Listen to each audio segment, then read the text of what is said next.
நேபாளத்தை பல ஆண்டுகளாக ஆட்சி செய்து வரும் அரச குடும்பத்தை சேர்ந்தவர்தான் நடிகை மனிஷா கொய்ராலா. இவருக்கு சினிமா மீது ஆர்வம் இருந்ததால் அது தொடர்பான படிப்பை படித்து சினிமாவில் அறிமுகமான இவர் பார்ப்பவர் வியக்கும் அளவிற்கு அழகு பதுமையாக வலம் வந்து 90ஸ்களின் கனவு கன்னியாக இருந்தார். தற்போது மனிஷா கொய்ராலாவின் போட்டோவை பார்த்த ரசிகர்கள் மனிஷாவா இது என கேட்டு வருகின்றனர். தன்னை விட 7 வயது குறைவான சாம்நாத் ஜகால் என்ற தொழிலதிபரை திருமணம் செய்து கொண்டார். இந்த திருமண வாழ்க்கை 2 வருடம் நன்றாக சென்று கொண்டிருந்த நிலையில் 2012ஆம் ஆண்டு ஓவரியன் கேன்சரால் பாதிக்கப்பட்ட மனிஷா கொய்ராலா அமெரிக்காவிற்கு சென்று புற்றுநோய்க்கான அறுவை சிகிச்சை செய்தார். கீமோ சிகிச்சை செய்ததால் மொட்டை தலையுடன் உடல் எடை குறைந்து இருந்ததை பார்த்து ரசிகர்கள் அதிர்ச்சி அடைந்தனர். அதிலிருந்து மீண்டு வந்த மனிஷா கொய்ராலா கேன்சர் நோயால் போராடி வருபவர்களுக்கு ஊக்கமூட்டும் நபராக இருந்து பல விழிப்புணர்வு நிகழ்ச்சிகளை நடத்தி வருகிறார்.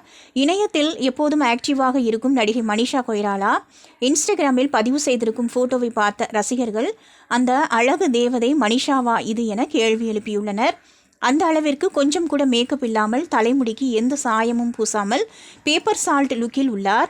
இந்த போட்டோ இணையத்தில் ட்ரெண்டாகி வரும் நிலையில் எப்படி இருந்த மனிஷா கொய்ராலா இப்படி மாறிவிட்டாரே என்று ரசிகர்கள் கமெண்ட் பாக்ஸில்